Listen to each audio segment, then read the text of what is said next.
and you can talk too. We're here with Toby at the IMG Bollettieri Tennis Academy. We're going to take a look at your backhand in comparison to Roger Federer. One thing we look for is athletic foundation from you. Very good, knees bent. You do have a forehand grip right now, so that's great. If you look at Federer, I've made him a lefty so you can see it, and I want you to look, he's already in his hip and shoulder turn.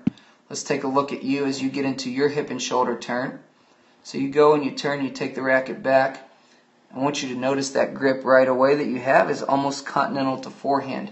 And at that point, you should be turning that grip in your hand. Let's see if you turn it and see how it's a continental grip right now. So the strings are straight up and down when you take it back, but it's continental. You go down and then up, and in your hip and shoulder turn.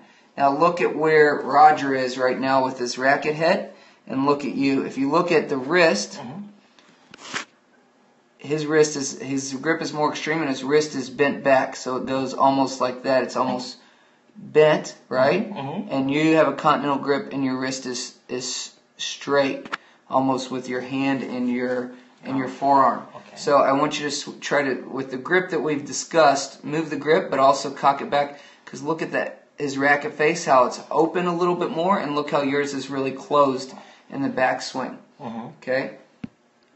Now let's take a look as you get into lock-in position.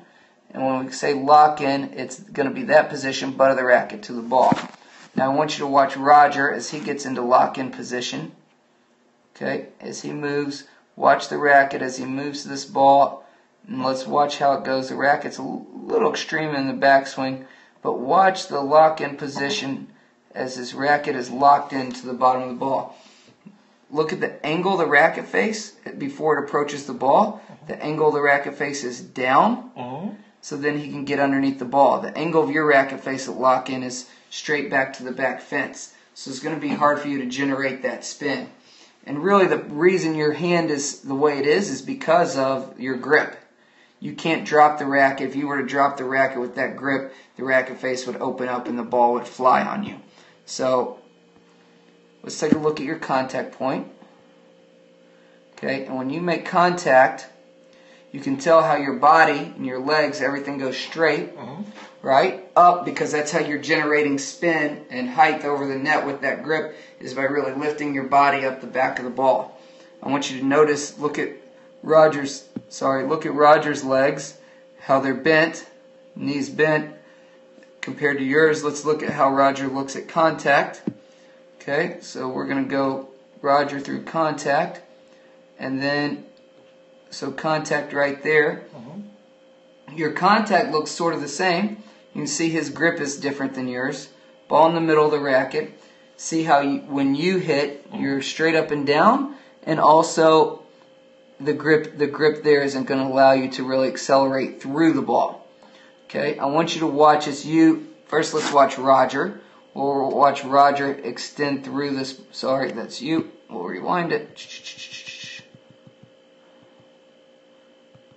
Okay, watch Roger as he hits through this ball, the extension, and look at how the strings are straight up and down the whole way. Straight up and down as he rolls his racket, rolls his wrist up the back of the ball, and then the strings are facing out. Let's watch you now as you hit. You're there, and the strings face out, but it's much, much shorter. Okay? And look how tall you are. Up. So you're losing a lot of the outward momentum by you standing straight up in the air, which is good because I didn't see that on the court as much as I see it here. The hands, everything else looks good. Now what I want you to watch is I want you to watch what Roger does after he's finished. The racket's out there. Watch where his back foot goes. Here, I'll do it with the scroll bar. Watch where that back foot comes around and he finishes with that foot out. So your foot, this foot, we should see it come around after you've hit. Let's see if it happens or not. So from here we should see that back foot, and we see that you come around a little, but look at the base. We don't see that same wide base for stability.